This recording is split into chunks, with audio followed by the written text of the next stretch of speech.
There's a preacher and his sermon is long. And halfway through the sermon, a guy stood up and left.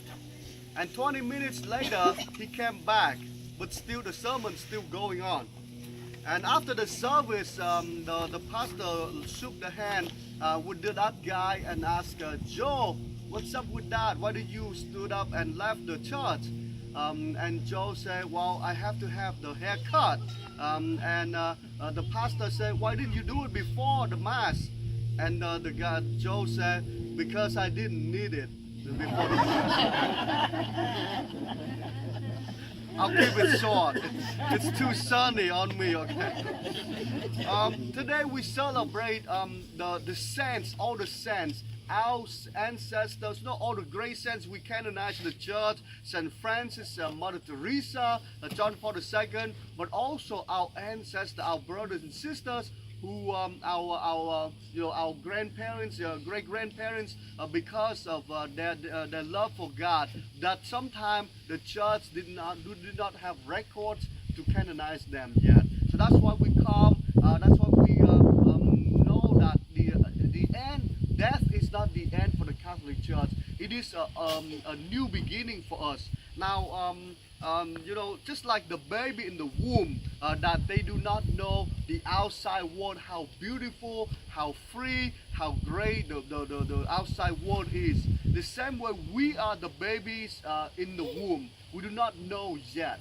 But the saints already who are born into eternity, who are already walk into the eternal life. So that's why it's so precious for us. It is so great for us to recognize that and know that they're in the hands of God. We are in the hands of God, and that's why we have all the hope in the resurrection, all the hope in the eternal life and everything. Just like, that's why in the second reading, St. John tells us that what we are now, we are the children of God.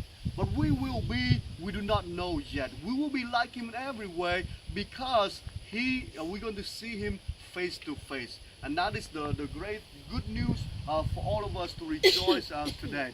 And that's why, for those who are, we celebrate All Souls tomorrow, we talk about the purgatory. You know, for us, time is different. Even science today says that if you travel in space, time is different for us relatively, because in space I think they tend to live longer because they travel faster. But the point is that those who are who pass away from this world, they live in the eternity. So that's why when we say they stay in the purgatory for a few hundred years, 1,000 years, it is for us to measure down here. But in heaven, it could be like 1 second in eternity, eternal time, or we call it Kairos time, time out of time. So let us keep that in mind, that we have hope. That's why we always believe all the saints who intercede for us, those who pass away, will continue to pray for us, for our community, for our country, and for the whole world, that they recognize the power of Jesus Christ as the Savior of the world. Now, one of the questions for us now is that why do we want to become saints as we celebrate today? Because the more we are close to Christ, the more we become like Christ. We better lover, we better husband, better mother, better wife, and better children. So that's why we come to God. We do not fear, but we come to God because the more we are close to Christ, the happier we are, and even the healthier we are. And that's why we always treasure. That's why we come to the Lord to ask His grace to transform all of us to become more and more like Him every day. When we receive the Eucharist today, let us ask God that may all of us recognize our future in the saints who are our older brothers and sisters who went ahead of us to receive their crown. And may all of us after this life that we may receive the crown from Christ to be with God forever and ever. Amen. Please stand for the creed.